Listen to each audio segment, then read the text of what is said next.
En Afrique, en 2021, 58% de la population est touchée par l'insécurité alimentaire grave ou modérée.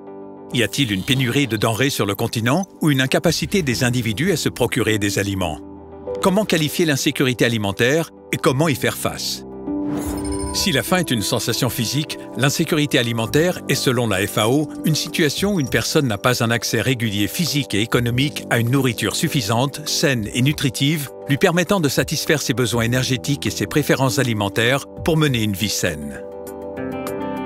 Pour quantifier l'insécurité alimentaire, on calcule notamment la prévalence de la sous-alimentation, c'est-à-dire la proportion de la population ayant un apport énergétique alimentaire inférieur à un seuil variant selon l'âge, le sexe et l'activité physique. Concrètement, ce sont 278 millions d'Africains qui souffrent de sous-alimentation.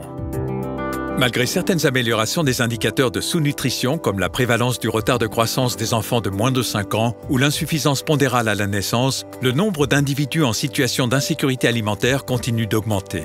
En parallèle, une autre forme de malnutrition progresse en Afrique, l'obésité, qui touche près de 13% de la population.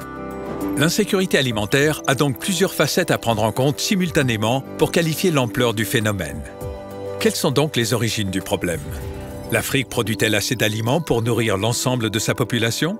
Quasiment, car 89% des besoins sont couverts par la production agricole à l'intérieur du continent. Malgré certaines différences entre les régions, le risque de pénurie n'est globalement pas plus important en Afrique qu'ailleurs. Mais si les aliments sont disponibles, les individus peuvent-ils les acquérir? Le faible pouvoir d'achat et la cherté des aliments sains et nutritifs sont les principaux obstacles à l'acquisition d'une alimentation adéquate. C'est donc bien la pauvreté qui est le moteur de l'insécurité alimentaire. En Afrique subsaharienne, 40% des habitants disposent de moins de 1,90 $ par jour. Or, on estime qu'en Afrique, une alimentation nutritive a un coût moyen supérieur à ce seuil de pauvreté.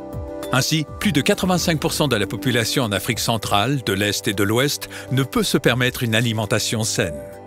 Alors, que faire dans un contexte où les conflits, le changement climatique, les ralentissements économiques et la croissance démographique accentuent toujours plus l'insécurité alimentaire? D'ici 2050, l'Afrique devra satisfaire une demande supérieure de plus de 160% à ce qu'elle est aujourd'hui.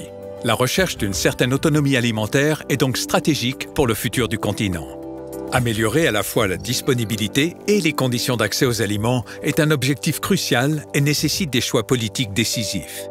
Parmi les priorités, il faudra accroître la production agricole en améliorant les rendements sans détériorer l'environnement, accompagner l'évolution des régimes alimentaires et la variété des cultures, créer des emplois et réglementer les salaires pour une plus juste rémunération du travail. Et surtout, veiller à la stabilité des prix par des politiques de soutien pour augmenter les revenus des agriculteurs et réduire la pauvreté. Si les aliments sains et nutritifs sont trop chers et inaccessibles, toute mesure visant à accroître le pouvoir d'achat, et notamment celui des populations rurales les plus pauvres, diminuerait l'insécurité alimentaire de manière globale.